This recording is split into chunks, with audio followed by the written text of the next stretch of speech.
Hello, ladies and gentlemen. My name is VTech Guy. I'm here with my co-host, as always, Mr. Chris Mullins. How are you doing today, sir? I'm always great, man. Always great. It's great to hear. You want to introduce our guest for today? You might have seen him Ladies tonight and on Impact gentlemen, Wrestling. you might have seen him in the main event of tonight's Impact Wrestling episode, live from India. Well, not really live, but from India. Good enough.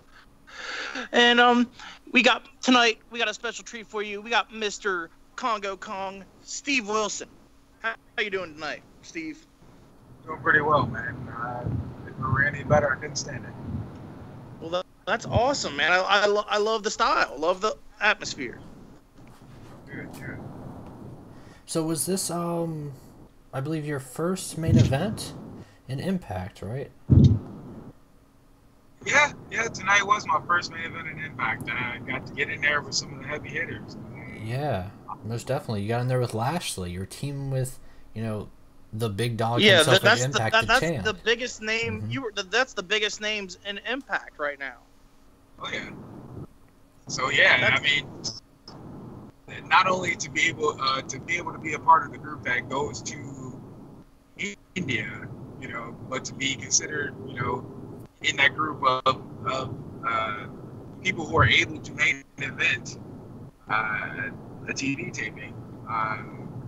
And then also, I think about Slammiversary and how some of the people don't even get to come in early from Slammiversary, and I'm leaving tomorrow. I think that's it's crazy. It says volumes about how what Impact is thinking of me and the direction they want to take me. So I'm excited to see what happens. Most definitely, I'm glad to see someone because I obviously I saw your stuff in Global Force and I've paid attention to you on the indie scenes and whatnot, and I'm so glad that you're finally getting the chance to shine on a bigger stage. I appreciate that.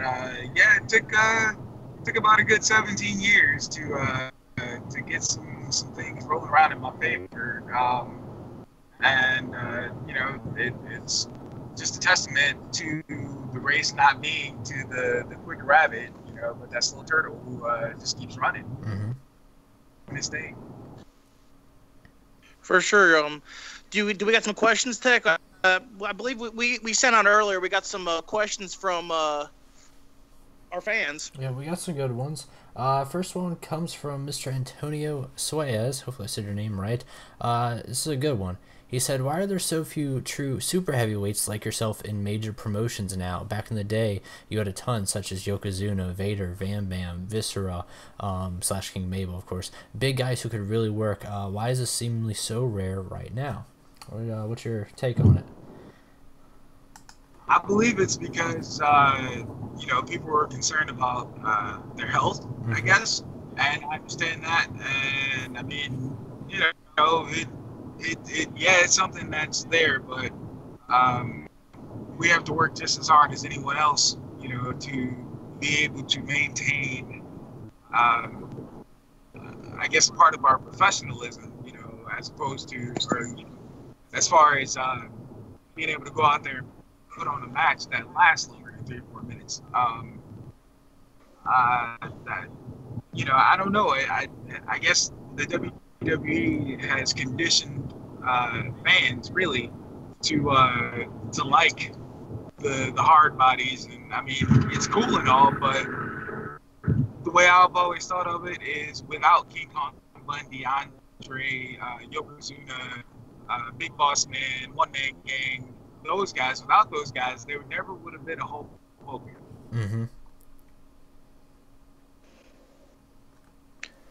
I think that's the good part about Impact Very Wrestling, true.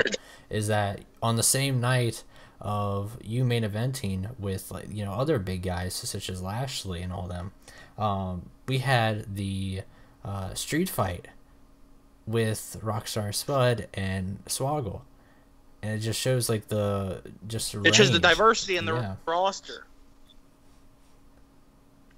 Yeah, You got a little bit of everything. Yeah, 2 tiny guys, and then you got us bigger guys, and that's one of the cool things about Impact is that they're not your spoon-fed wrestling show, and A lot of fans, I don't think, understand that because they have grown up in this era of let's see who has the most veins popping out. Mm-hmm. And sometimes that's cool, sometimes not. I can think of many guys that have those same looks and have left this earth, in an untimely manner. So, really, I guess it just depends on the individual, how hard they work and what they do to maintain themselves. I come to the conclusion that I'll never, ever look, like it is what it is. There should be big bad guys in wrestling, super heavyweights, the guys that are, because then you get different scenarios, you get different stories, different things that play out. Yeah, you can play off that size. The David and Goliath story, yeah. Yeah, I mean, I'm still waiting to, I guess, get into some of that storytelling that I like to do, But I mean, you're telling great stories. I'm telling you, I'm very compelled with the whole. I believe that you and Laurel Vaness are going to be the hot couple of 2017. Man, I hope so. I hope what we're doing, is just. You guys need to have a wedding on Impact. I'm calling for it right now. I'm gonna start that trend on Twitter. they're just associates for now. People are seeing it and they're entertained by it. I hope that it's not falling on deaf ears. It's something different. I know people are like, well, it's 2017 and I think I read a Twitter comment, this guy's the reason why I'm ashamed to admit that I like wrestling. And I don't know what exactly he was attacking me on and whatever. I think I've heard way better insults. Not recently, though. They all seem to sound the same. Mm-hmm. But we're something different. It's not your run-of-the-mill, there's this guy and he has this great physique and, he's not going to go out here and wrestle. And no, you need something. Wrestling is entertainment. It's all about, like, you're making wrestling, like, I could see Impact is really making wrestling fun again with the whole, like, where gimmicks actually matter. And they're taking that big risk. Like, they're taking big risks. It's really reminding me of the old days of wrestling because gimmicks were kind of like, there was a while where it was really just all about the wrestling. There was really no gimmicks, and it was like, oh, this guy's the best wrestler out there, the best in-ring worker. So he's going to be obviously pushed to the moon. Right. It doesn't matter. But now it's about like, you guys are bringing entertainment back to professional wrestling, which is something fans like myself thank you for. And it takes you to the next week. You want to keep on watching. I don't want to bash a little bit on, the rival companies, but where Impact really branches out is that you want to come back every week for the story. You don't want to just show up for the big events. It's good to see Slammiversary going full frontal to be like, hey, we're still here. That's why I think Slammiversary will definitely be a good picking up point for a lot of people to say, hey, I got to keep on watching to the next week.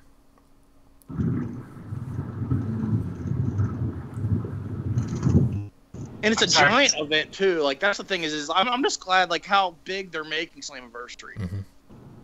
And it should be. It's their it's their anniversary. It's their birthday. Yeah, exactly. Yeah, and for all the critics and people who said that this company wouldn't last, it's been 15 years. You guys. Yeah. It's never had no breaks or anything. Yeah, it's had its ups and downs, but it stayed strong. Mm-hmm. Exactly, and I'm proud to say that I'm an Impact superstar or star or Impact personnel. I'm part of the roster. However you look at it, whatever, I am with Impact, and I'm good with that. The Anthem Beast. Like I told you, I'll make sure that Twitter knows that you need to be a star on Impact. I will make sure. So we do have a comment in the chat because we are live, of course, tonight for the first time. This takes it back to our interview with Falaba about 2.5 months ago. This gentleman said, could you and Falaba break the ring? The 6-sided ring, by the way. Keep that in mind. Yeah. That would be interesting. No, that ring can be pretty stiff at times. I've heard that. anything can happen. However, I don't know. They do a really good job with that ring, and I've done some crazy things even in that ring that haven't been televised yet for like my tryout match. But yeah, how are the ropes on a 6-sided ring compared to a 4-sided?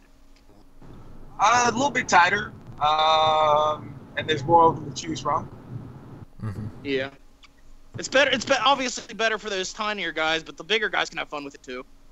Yeah, it's easier to get confused on too. But I mean,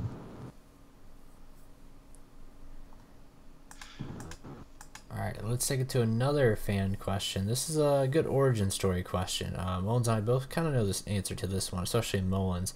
But it comes from Uncle John. Well, I did some research, so I already knew the answer, but I like this question. He said, where did the name Kongo Kong originate from, and what inspired it? To be honest, for years I went on the independent scene as Osiris. There's still, a couple places that book me as such.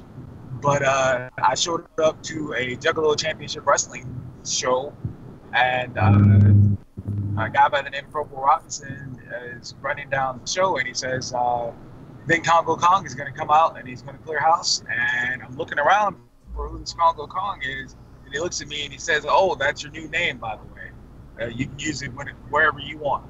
And so yeah, they named me Kongo Kong, and I figured with that I should probably separate myself, and I knew that Violent J was a fan of painted faces, obviously. So I decided that I would take things that route and see what happens. Well, I definitely like it. It's a very unique look. Yeah, I try to make it, unique. I try to do stuff to stand out, and I guess to make myself different. I'm no different. I'm not a different wrestler than I was before. Aside from being a little older and a little not more knowledgeable, I just painted my face and rolled out my hair, and I acted more of a badass, I guess. And it kind of worked. I started making more money than I ever had before, and started being seen in places that I never had before, and now I've had the pleasure of going places that I never would have gone without. Did you wrestle your first match? For sure, like you're... With the face paint. Sorry to cut over you, Mullins. Oh, you're fine. What was that question? Did you wrestle your first match with the face paint? Under Kongo Kong. Yes. Yes. Every match I've ever wrestled as Kongo Kong has had face paint. Good deal. So, I believe on Wikipedia, actually going off of Juggalo Championship Wrestling, you are the current Juggalo Championship Wrestling Heavyweight Champion. I am. Awesome. I was gonna say it looked like you have a pretty lengthy reign so far. Yeah, it's been over a year, at least over a year, and I don't plan on anything happening to it. So I mean, we'll see. You're gonna be hitting that Bruno Sammartino level soon.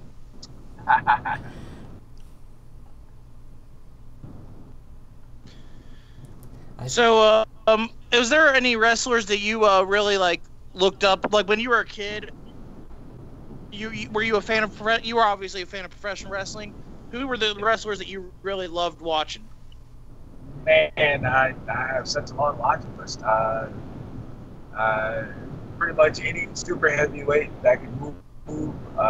Pretty much anybody with a painted face. Anybody with a painted face. Were you a Great Muta fan? Yeah, absolutely. I love Great Muta.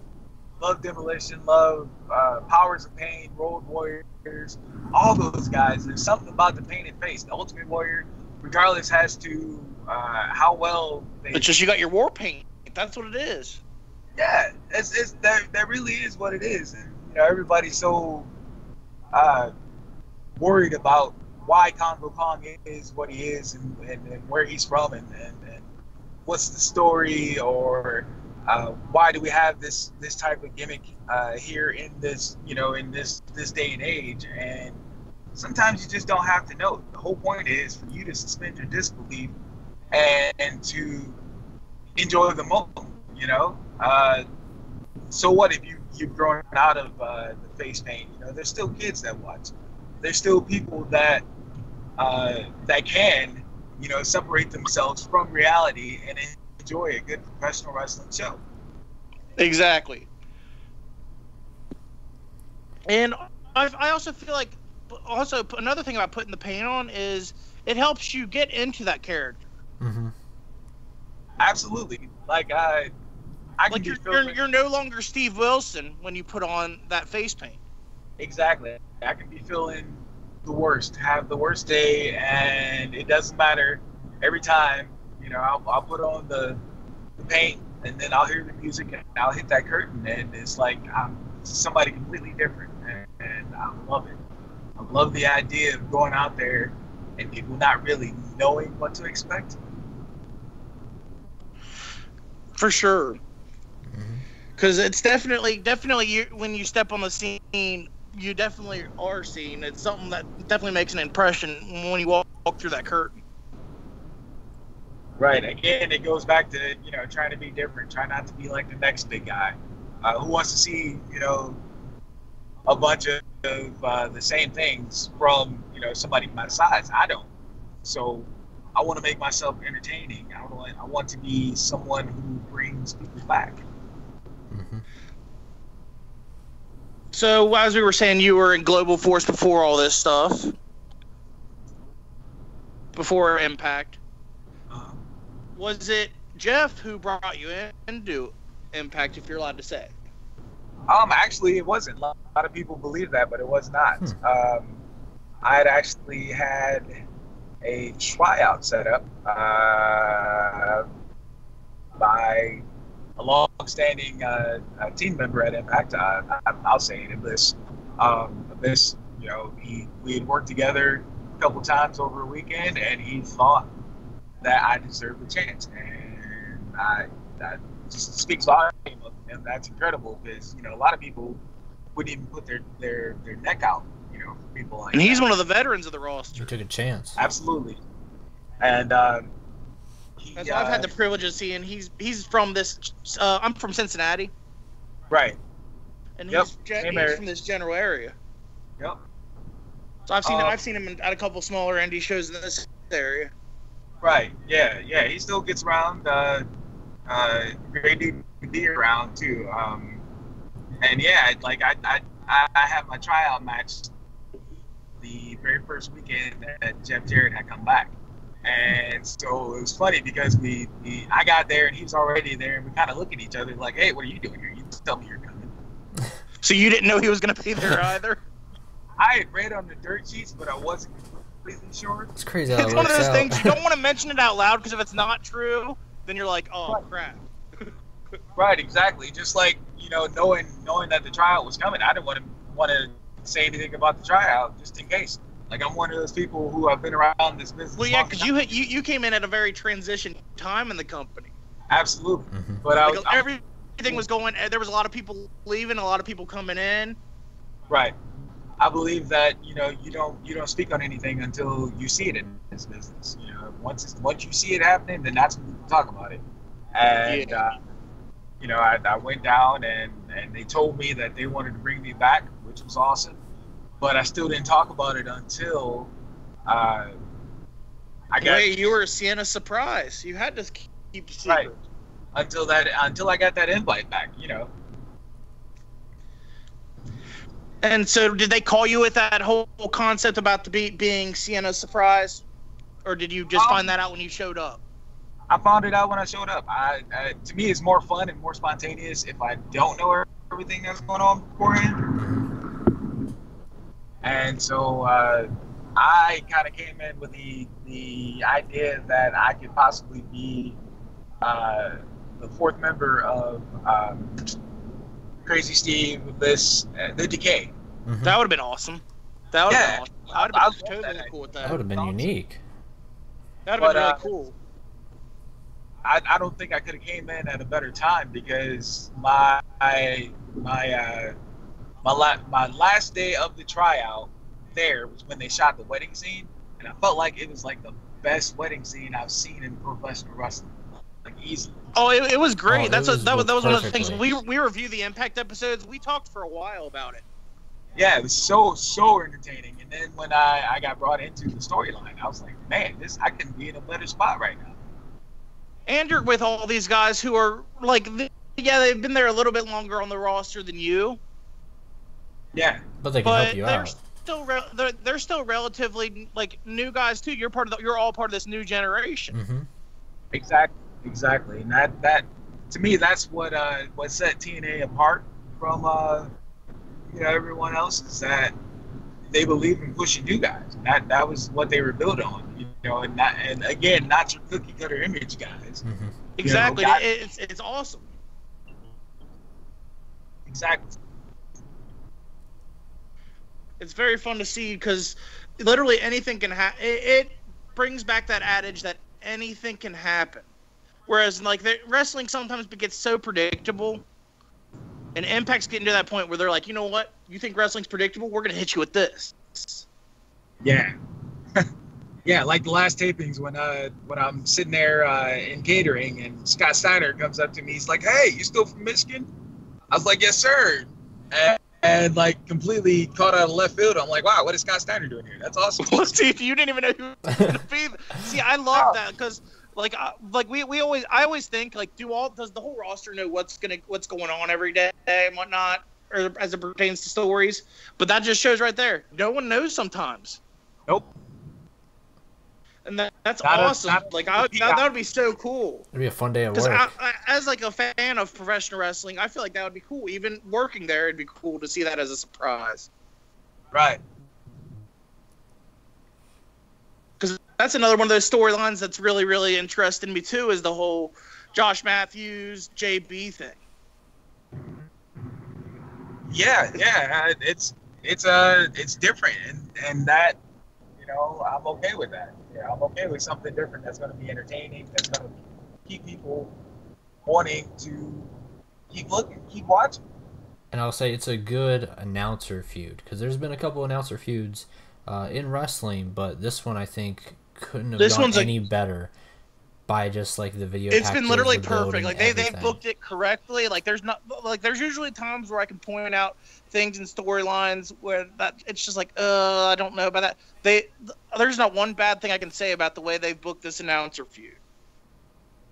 Right. I mean, credit to the creative team and the producers. The creative team is definitely on point now, and I love it. Mm-hmm. Because it's given us because I remember the older days of TNA where when things were first like really picking up steam and whatnot, and how awesome it was to have a company that was completely different like that. Right. That was built off making names. Exactly, and look at it. Look at what it's done now. And all of their stars were in TNA. Yeah, look at some of the bigger names in professional wrestling right now. You got Daniels, AJ Styles, like the list. We can go for hours and hours on names like that. Mm-hmm. Absolutely. Half of the guys that started off in the beginning of the company, Right. Bobby Roode. All started with a little company based out of Nashville, Tennessee. Exactly, and it's just incredible. That's literally rags to riches. Like, and yeah, they may not be the riches that you're really thinking when you think billion-dollar company like some other companies out there. Right. But they're definitely, for a wrestling company, I'd call them a success. They have the lineage definitely on their side. They take the punches and they take the punches and roll with it because they get knocked down so many times, but they get back up every time. Absolutely. Couldn't have said it any better. Because that's the one thing about it is, like, you always think, oh, like, there'll be times where, especially, like, when it was going through all that original stuff, when everyone was leaving and everything was going on with Impact and all that, we were all sitting there like, because we obviously we film and we break news and all that on through YouTube and whatnot. We were like, are we gonna have to break a video that's gonna tell them that it's over? There was a time where it got scary for a second, and I'm so glad to see that it got through that. I mean, yeah. Again, it was, to me, it was about TNA being able to get back to its roots. You know, making stars instead of taking, you know, stars that other people. Yeah, that was where they were falling off. I really think, and honestly, right.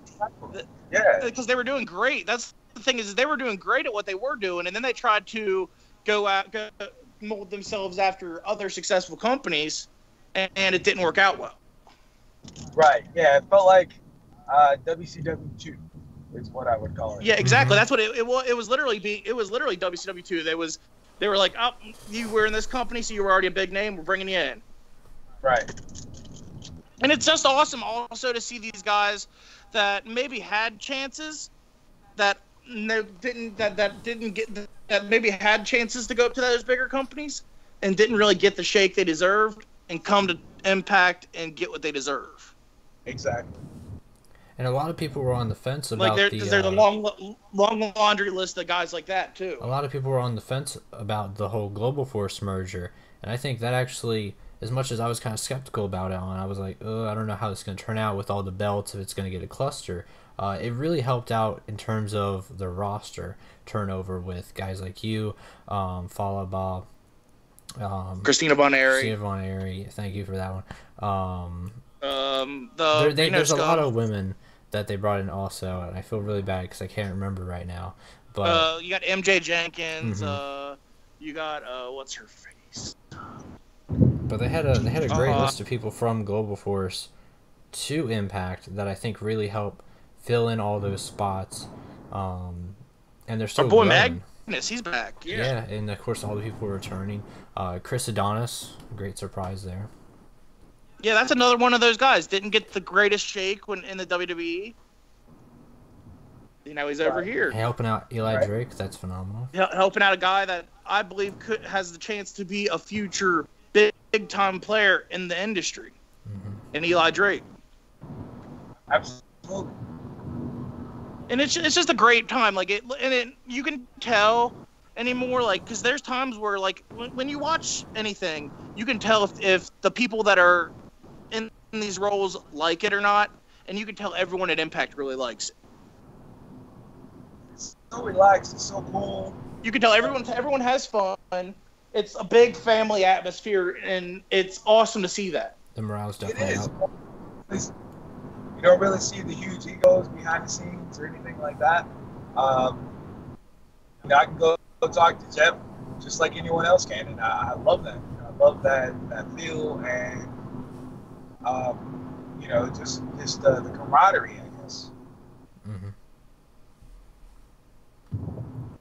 So Mullins has arranged a little game for you to. We're gonna give you a word or a name or a phrase. We're gonna give you. We got 5 names. Yeah, mostly 5 names. We got 5 names. And just give us. And we want you to tell us the first thing that comes to your head when we mention this name. Oh boy. Start off fun. Laurel Van Ness. Hot mess. Hot mess, Laurel Van Ness. I like it. I love that chick. Braxton Sutter. Hard worker. Swoggle. Very fun to watch, both in and out of the ring. KM. Loud. Loud. You can always tell when he's in the room. All right. That's what people say about me. Maybe me and him have a lot in common. Well, you're a KM also. It's something about those KMs. Yeah, that's actually my initials are KM, actually. Yeah, so it must Chris be a Mullins, KM thing. Kevin Matthews. And finally, this is a good one. Earl Hebner. Legend. Man. Yeah, he refed one of my matches, and it wasn't until I saw it on TV that I realized. I was like, wow. You didn't realize who it was until I realized I knew who it was. I knew it was Earl Hebner, but like it just clicked on me. Like, wow, I'm in there with the same guy that screwed not only Hulk Hogan out of the belt, but he screwed Bret Hart. How crazy is that? Man, he's That one man of is a legend amongst referees, and he's such literally a cool before guy. him. Really, referees weren't really talked about before Earl Hebner. Right, exactly. Mm-hmm. Now you got Brian Stifler, Brian Hebner, Earl Hebner. Yeah, now you got Little Hebner. You got Little Hebner. That's great. And also really, really, really great guys to hang around. Mm-hmm. We were in India. I spent a lot of time with those guys. So what was That's another one of the things. One of the hidden gems of tonight's Impact episode. They showed you actually walking the streets of India in all your paint and your attire. I was wondering how it was your time in India. So fun, man. Oh my God, that was so fun. Like that It was great. I was like, oh my God, I love this. That was the best experience right there. How they went from scattering as I was walking to surrounding me towards the end. Like I don't know exactly how much they showed. I was actually rustling while they just showed them. They showed them really scattering. They didn't really show them coming toward you. Well, towards the end, they started to come towards me, and it was such a breathtaking experience. It's like, wow, I'm an Indian guy. Like it was crazy just for those few moments, you know, to watch those people and how they reacted to Kongo Kong, to this guy, this person, this being that, you know, Steve Wilson, little old Steve Wilson is portraying. It was such a great experience, so humbling. It was amazing. Yeah, so we said we obviously talked about the fact that Slammiversary's this weekend. You're heading down this weekend. So what's your itinerary, if you're allowed to talk about it, look like for this weekend? Well, Saturday there's FanFest, and I will be around. I can't remember the name of the hotel, but I'm sure if you look on the website or whatever, I'll be around noon for the FanFest. If you want to go up and get an autograph or, you know, take a picture or whatever. And then Sunday is Slammiversary, and I believe my match might actually be the pre-show match, and it's an intergender six-person tag. KM and Laurel, my hot mess, versus Allie, Braxton, and Shira. Oh, good deal. I'm so glad they added that to the pay-per-view, even if it is pre-show. I hope they added it to the main card. Is there a place to watch the pre-show? Would you know? As far as I know, it's going to be on Facebook Live. Oh, okay, cool. Right. Perfect. I was going to say I didn't know if they put that on pay-per-view as well. Yeah, who knows? It's my first time. And so, well, awesome. That's all. It's a milestone. Keep racking up. It is. Like, you guys have absolutely no clue how blessed I feel just to be a part of this. That's what honestly, what we feel just as blessed to just have you here to talk about this experience, because it's great to see someone who, as you said, you've been in the business for 15 years. Since the late 90s, you've been in the business. Right. And now you're hitting this point where you're becoming a household name, because you're mentioned just about every week anymore. Yeah. On Impact, you're becoming a household name with one of the bigger companies in the world today. Yeah, known worldwide. How crazy is that? It's awesome, and it's great to see someone so humble like yourself get that experience, because sometimes you see these guys that get the experience and they're not the nicest people, but I can just tell, talking to you right now, you deserve this. I appreciate that. I really do. For sure, man. If there is a message I can give, you know, to anybody out there that has a dream, you know, it doesn't have to be wrestling. It can be anything. Keep at it. You know? Don't give up. Little fish finding Nemo. Little blue Dory.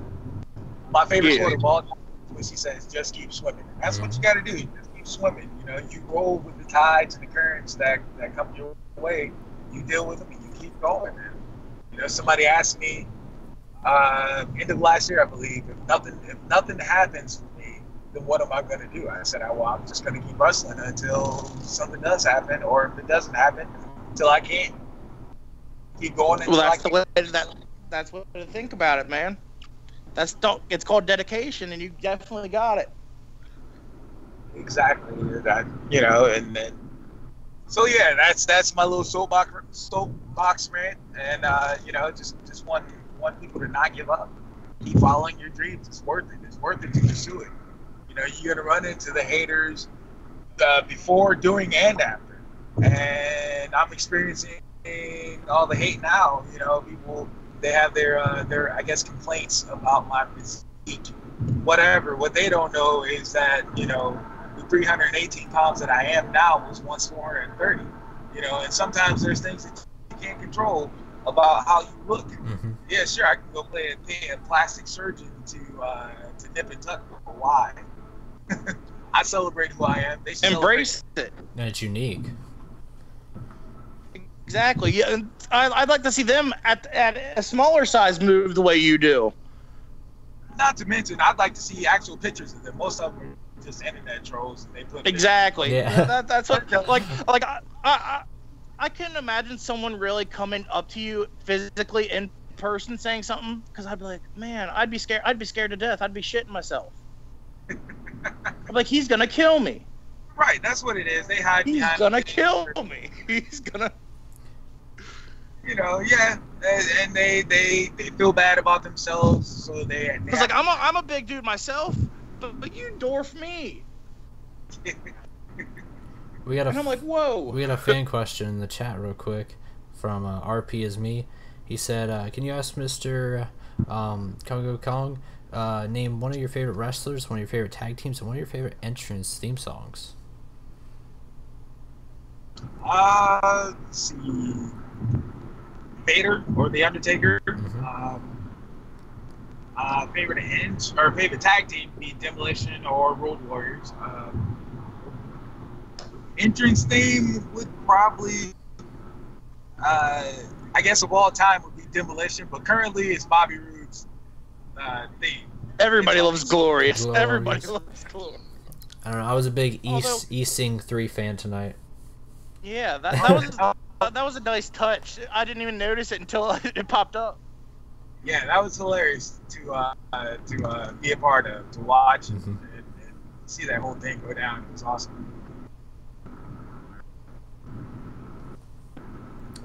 And so for sure, I'm just glad that you got that you all had fun in this whole experience.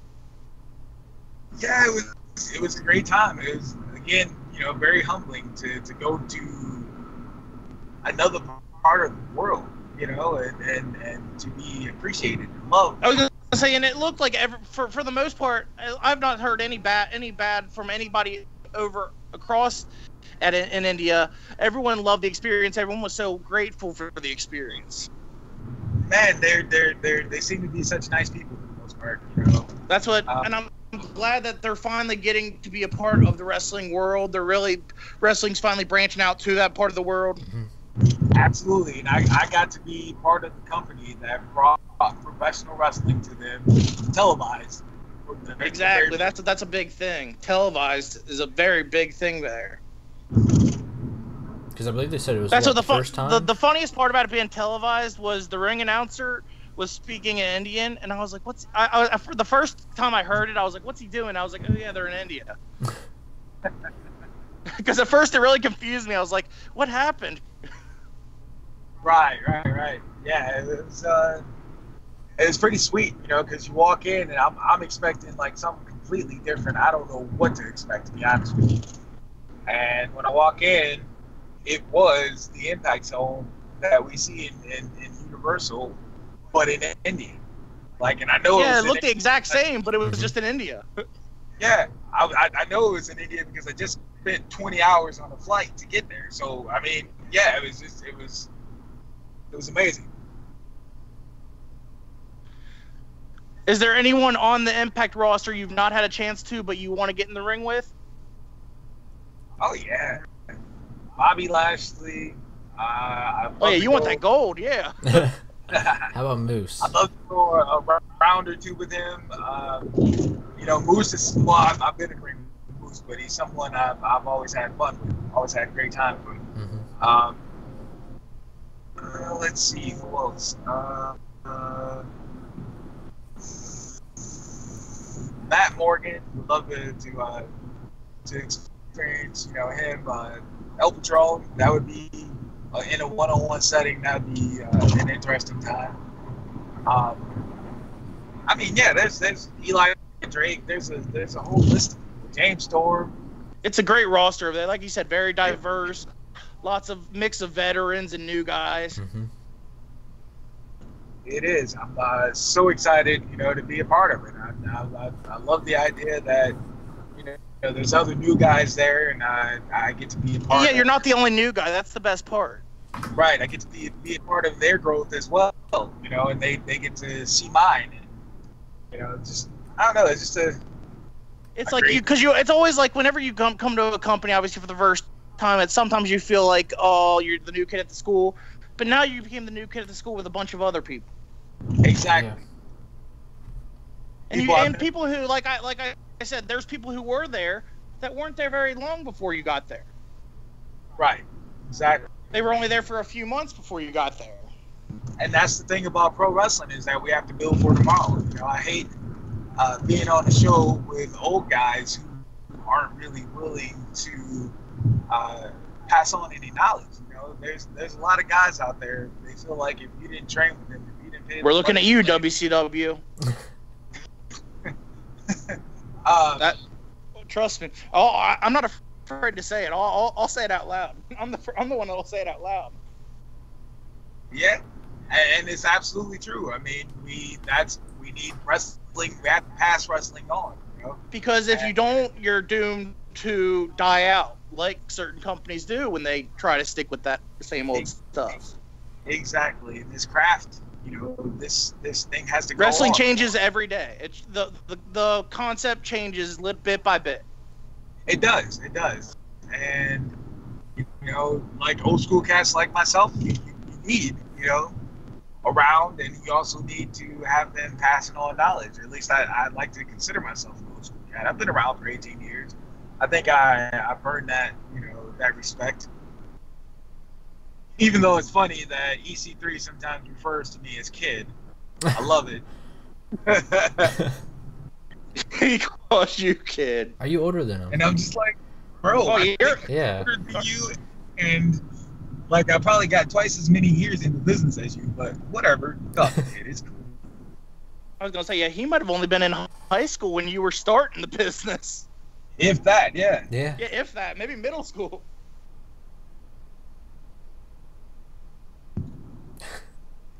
It's an EC3 thing to do, though. I could see it. I've met him. He's a great guy.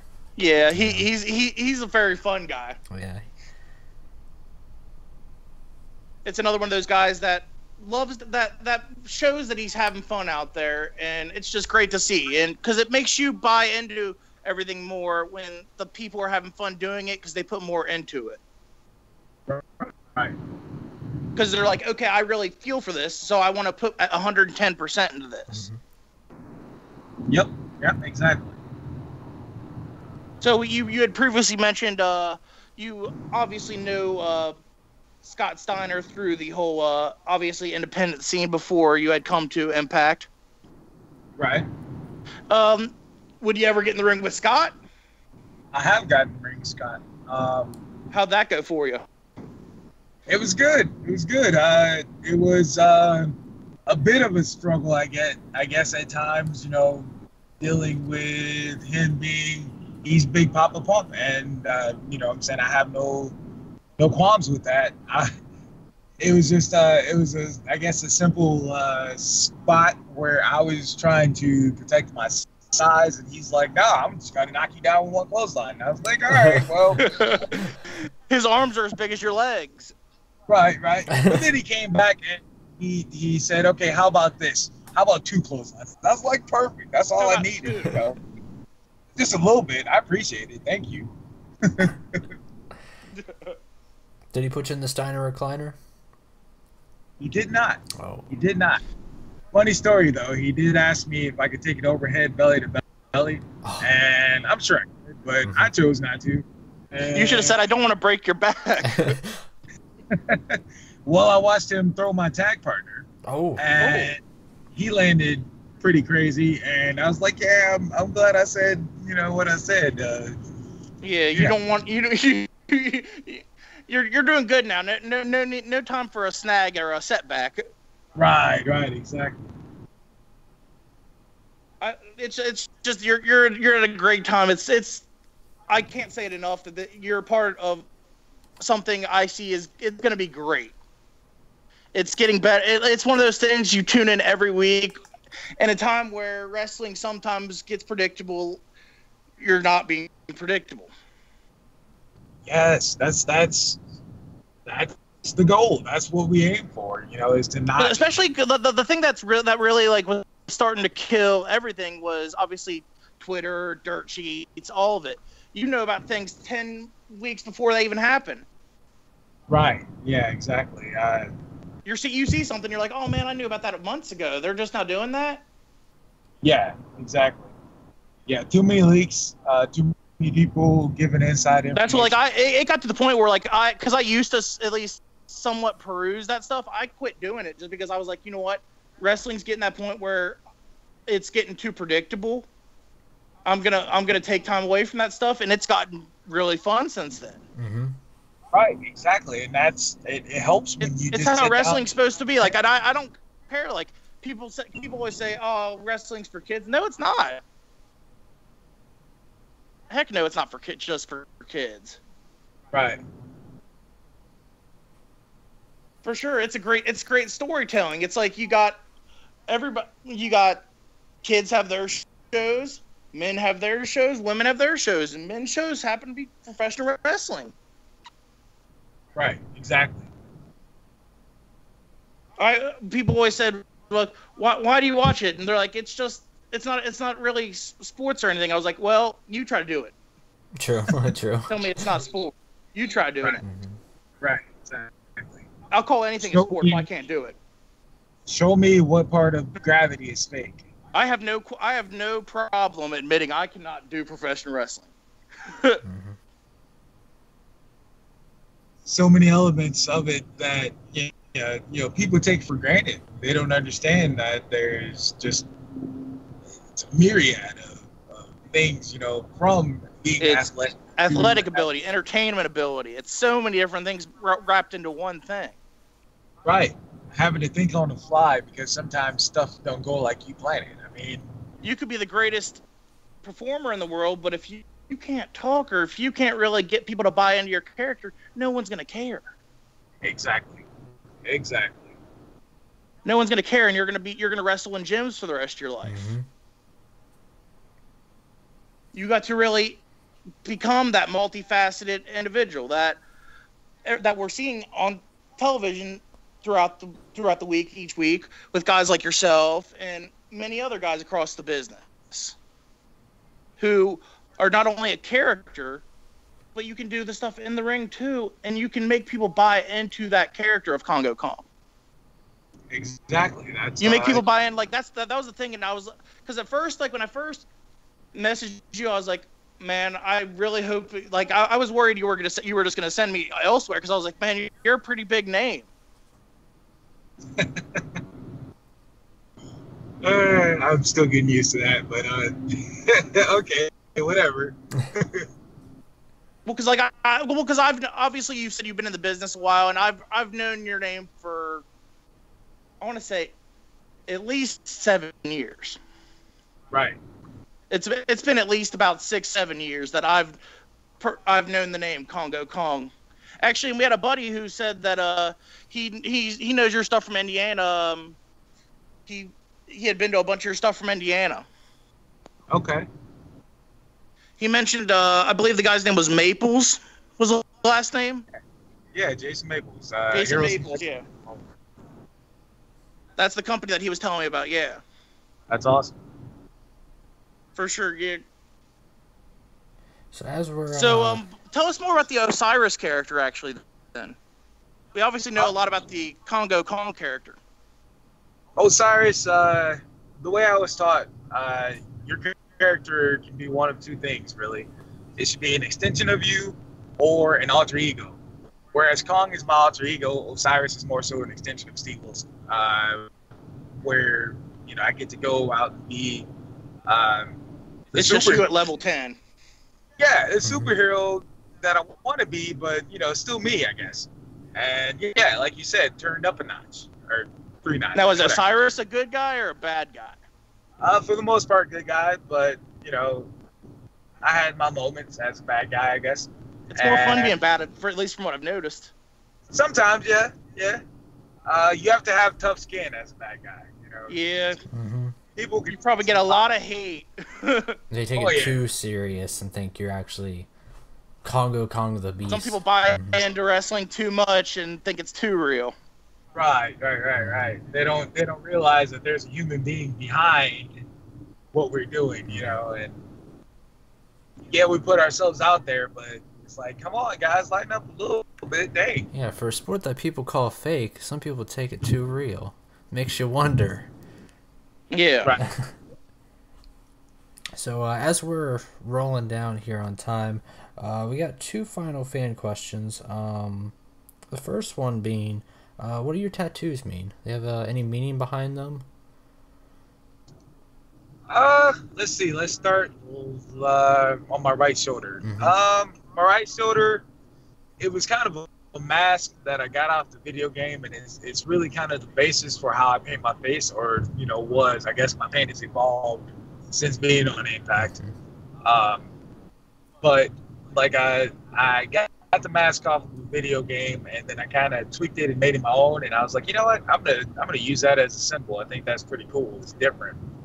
And I added a crown to it, and also there's a cross underneath it as a showing of my faith, you know, and believing that if I'm the son of a king, then that makes me a prince. So that's where the crown comes. I like it. And, well, I like that, actually. I really, really like that analogy. That transferred over to the Ankh that's on my chest that has a crown on it. You know, and it's funny because I received a lot of pushback from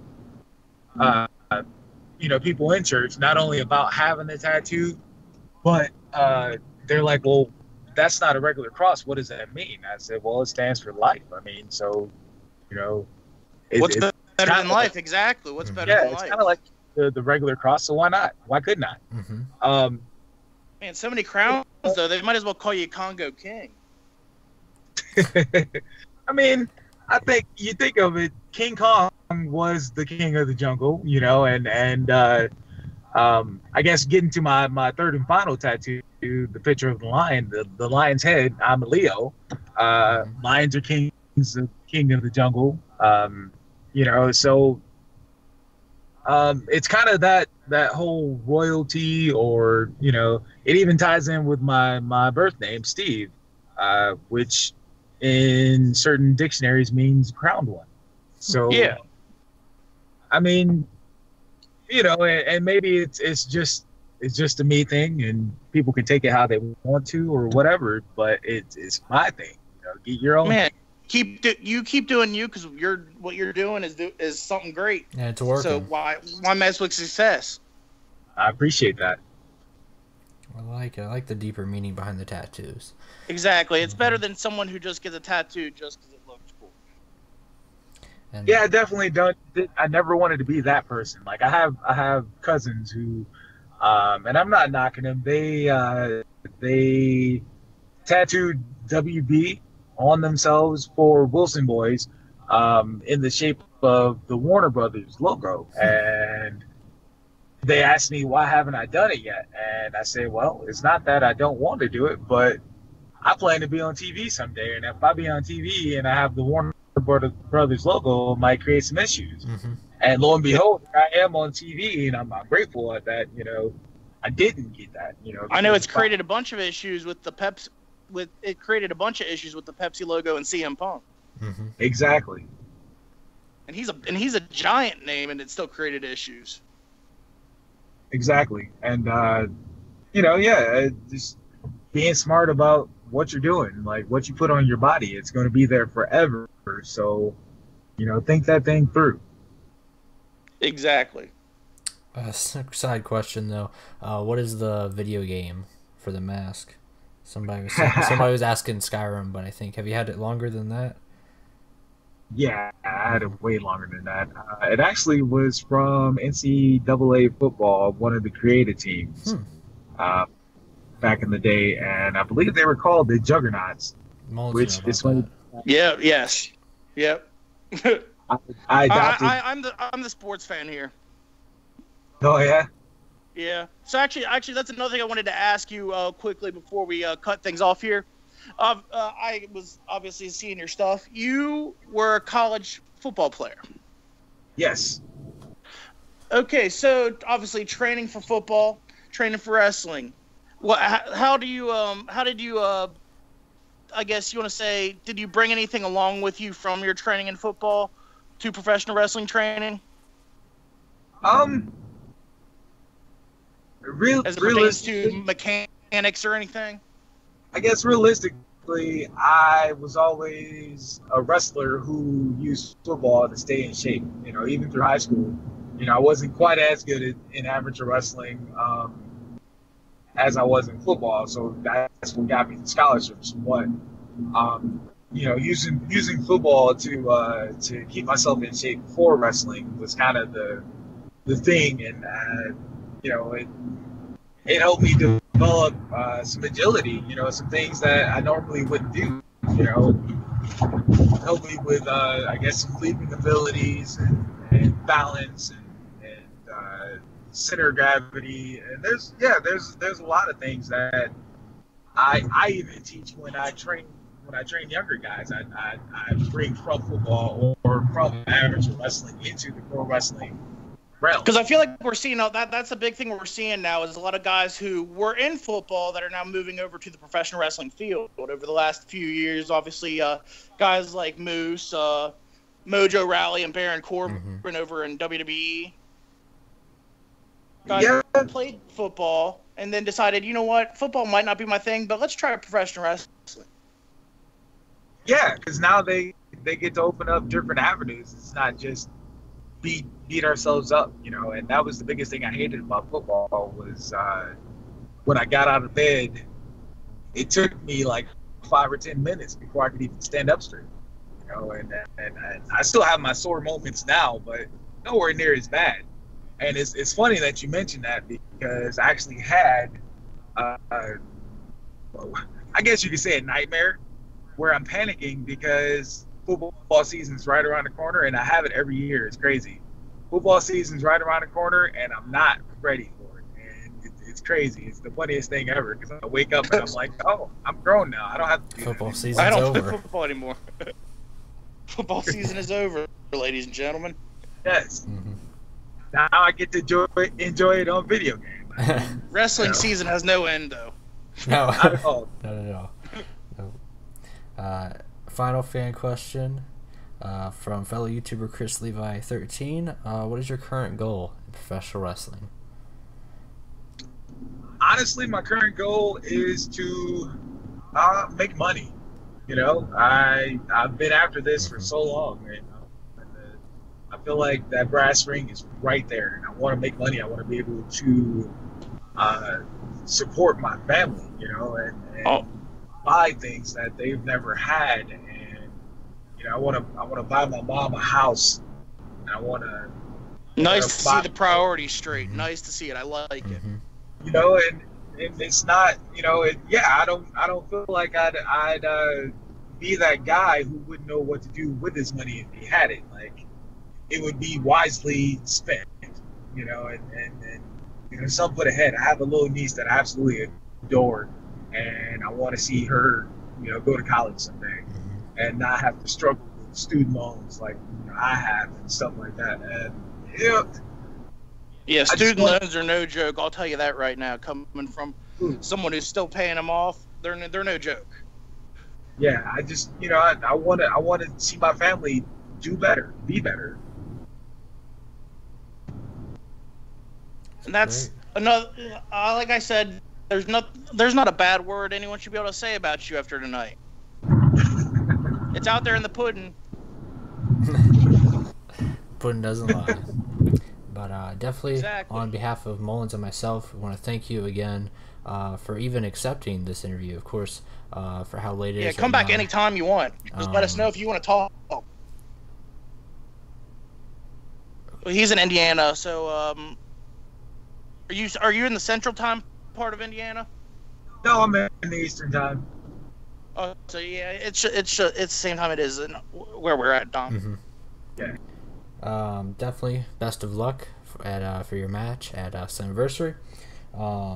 Sounds bad that we'll be rooting for the bad guy, but I'm more of a fan of your side of the faction. Of course, I'm a big Like I Mahabali said, fan with his little finger Hot dance. Mess Laurel Vaness.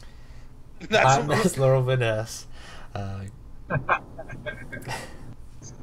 Yeah, man, I appreciate you guys having me on. You know, even thinking of me to invite on. Like I said, come on back anytime you want to talk. Anytime. Absolutely, this thing is still new. You know, and you know, a big part of it all is enjoying the ride, and that's what I plan to do. RPSme is shouting in the chat that you're awesome. Please come back. But yeah, definitely thank you. Have safe travels, by the way. Thank you.